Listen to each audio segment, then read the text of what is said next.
அப்பா. வா ஈஸ்வரமுனி, ஊருக்கு புறப்பட ஏற்பாடெல்லாம் ஆயிற்றா? ஆயிற்று.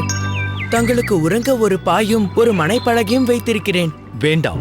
வேண்டாமென்றால் தாங்கள் வெறும் தரையில உறங்குவீர்கள். இல்லை, நானும் உங்களுடன் வருவதாக முடிவெடுத்துள்ளேன். நீ சென்று என் உடைமைகளையும் எடுத்து பிரயாணத்திற்கு தயார் செய். இன்னும் சிறிது காலம் இங்கேயே இருந்துவிட்டு வரலாம் என்றுதான் இருந்தேன். ஆனால் பெருமாளின் திருவுளம் வேறாக இருக்கிறது போலும். ஏன் இப்படி சொல்கிறீர்கள் அப்பா? ஆம் ஈஸ்வரமுனி, பகவானின் மூலமாக மனதாலும் உடலாலும் அனுபவிக்கும் சத் விஷயங்களை பலர் தங்களுக்குள்ளேயே வைத்துக்கொண்டு பரவசப்படுகிறார்கள். மிகச்சிலர் மட்டுமே யான் பெற்ற இன்பம் பெருக இவ்வையகம் என்று அதை மற்றவருக்கும் கொடுத்து மகிழ்கிறார்கள். இப்படி ஒன்றை என்னிடம் கொடுத்து அதை மற்றெல்லோருக்கும் கொடு என்று என்னை பணிக்கிறாரோ அந்த பெருமாள் என்று தோன்றுகிறது. அப்படி ஏதேனும் தங்களுக்கு கிடைத்திருக்கிறதாப்பா? கிடைக்கலாம் என்று பெருமாள் கோடி காட்டுகிறாரோ என்று நினைக்கிறேன். அது எதுவாயினும் தாங்களும் எங்களுடன் வருவது குறித்து எனக்கு மகிழ்ச்சியே. தாத்தாவிற்கும் இது ஒரு நல்ல செய்தியாக இருக்கும். இப்பொழுதே அவரிடம் சென்று சொல்லிவிடுகிறேன்.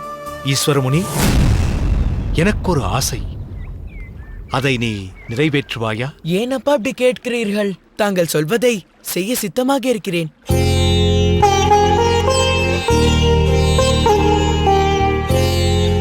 என் மனதை கொள்ளை கொண்ட இந்த யமுனை என் குடும்பத்தில் ஒரு அங்கமாக இருக்க வேண்டும் என்று நான் ஆசைப்படுகிறேன்.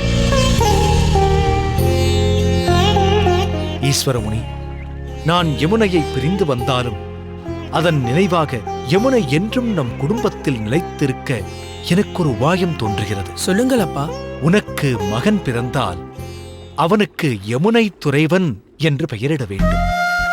செய்வாயா? இந்த வயதில் தங்களிடம் இதை பற்றி பேச எனக்கு சங்கோஜமாக இருக்கிறது. இருப்பினும் நீங்கள் கேட்டதற்காக சொல்கிறேன். பேரனுக்கு ஜாதகர்மா எழுதி நாமகரணம் சூட்டப் போவது தாங்கள் தானே அப்பா. உங்கள் விருப்பப்படியே செய்யுங்கள். ஆயினும் தங்களிடம் முன்கூட்டியே அனுமதி பெற்றுக் கொள்வது நல்லதல்லவா? அப்பா. சரி, நீ சென்று என் உடைமைகளையும் எடுத்து வைத்துக்கொள். சூரியனின் உக்ரம் அதிகரிப்பதற்குள் நாம் புறப்பட வேண்டும்.